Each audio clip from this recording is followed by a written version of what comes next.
There's a case scenario that we have whereby a child was staying in one of the flats in Hillbrook. She was staying with the parents, and the mother was not working. So every day she would wake up very early to go and look for a job, and the father will go as well to look for a job. But now this child, when the mother goes, she will leave the child in the house to say, you must go and bath, prepare yourself, and go to school. The girl was 9 years old by then. And then she will go to the bathroom and start taking a bath. When she is busy taking a bath, one of the uncles in the house, because they are sharing the house using the curtains, and then the guy will come and say, you are so beautiful. You are so beautiful. Every day he will just go there and look at the child while she's taking a bath and say, you are so beautiful. And then he will give 10 rands. And then the next day, until the time whereby he will start touching the child and sleep with the child, force himself and give 10 rands and say, you mustn't tell a soul. Should you tell anyone, I am going to kill your family. You see your father, I will kill him. Your mother, your little brother, I will kill everybody. And then the child will keep quiet and take 10 rands and go to school every day. And then the mother didn't even see that the child was changing, that something was happening to the child. Until the time whereby this uncle ended up telling many people in the house that you can sleep with her, give her 10 rands. And they used to do that, changing themselves, doing that to the child. And then up until the time whereby they told another person who was staying in the neighborhood. And then the other guy took the child to a vandalized, neglected building whereby there are no people staying there. And then this guy slept with the child, gave 10 rands. And then the child came out. Every time when they do this, she will cry and then clean herself and go. And then they did that. When she was walking out of that building, she was crying. Fortunate enough, there was security next door, and then they saw her crying. They asked her, why are you crying? And then she said, I'm crying because there's a man there who did this to me. And they always do it to me. And then the security went there and he found this guy still dressing up. And then he called the police. He was arrested. That is when the police started to take the child, and when they realized this thing has been happening to the child. And then the child was taken to the hospital, and then from there she was referred to us. She was staying here for a long time. You know what is so painful about this is these children, they keep on, whatever, when this thing is happening, they ended up being sexually active.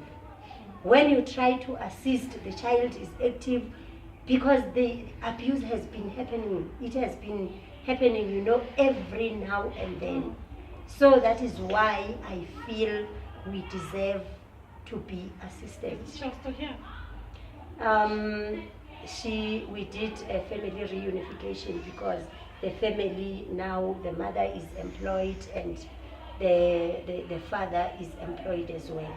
And you must stay in a better place now. Yeah, they are staying in a better place, not in that place again. But did you give her some form of counseling? Yes, we did. We gave her the counseling. We took her to the therapist. She really received support. Okay. Now, on another note, now, do you possibly maybe have?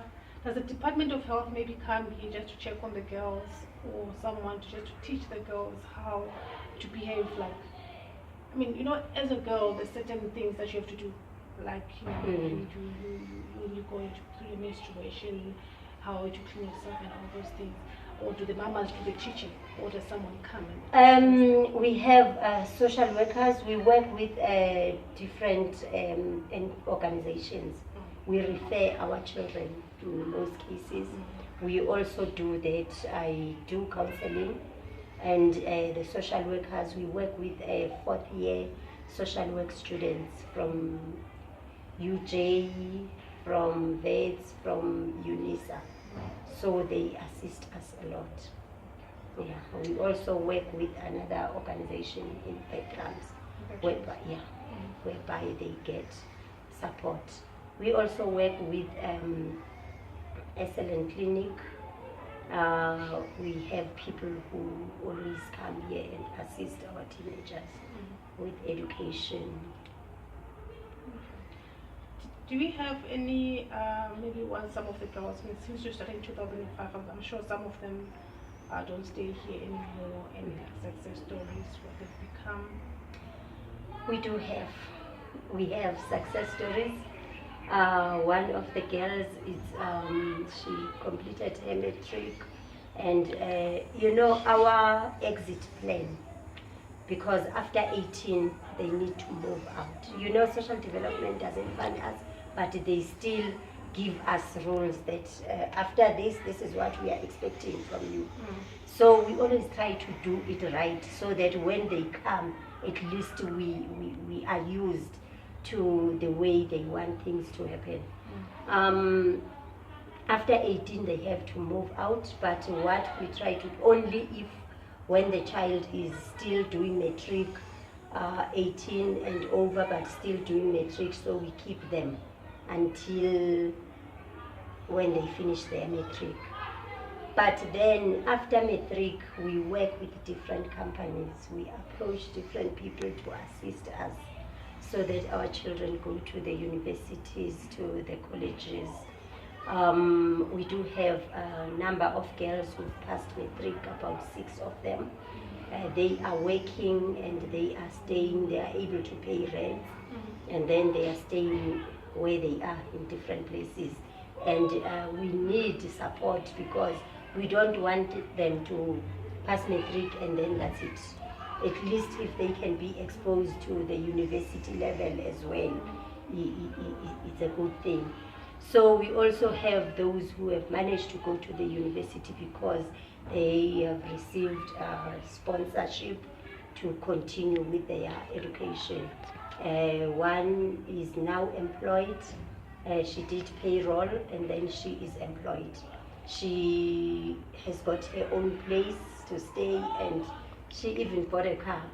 She came here driving the car to say, Mama, I'm married, I've got a child, I've got a husband, I've got my own place, a very decent place. I went to see the place where she is staying in a townhouse. You won't even say the child was staying at the shelter.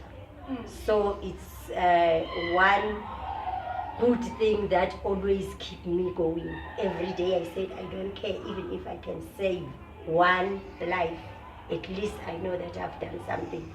And then I have other girls who have passed matric, who went, another one completed her BCom last year. She is now doing law, so at Midrand campus. So yeah, it's a good thing. Every day when I look at them, I say, wow, I thank God.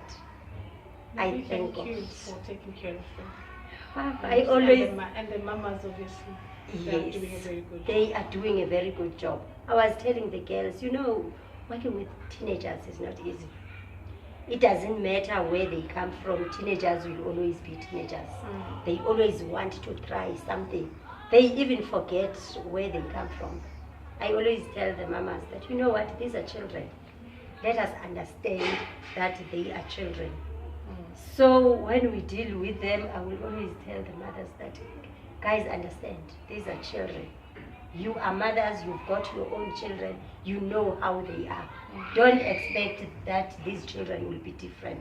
I always treat them as my own, because I understand that they are children.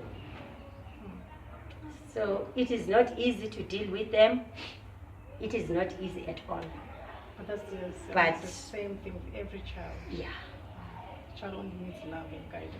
That's what I always notice. They don't need much. That's why when people come here, they will say, can you be my mentor? Can you be? They always look for people who will always be there for them because they don't get that. Yeah. They don't get that from their parents. Their parents they are not there. Okay. All right. Thank you so much. Thanks again. Thank you.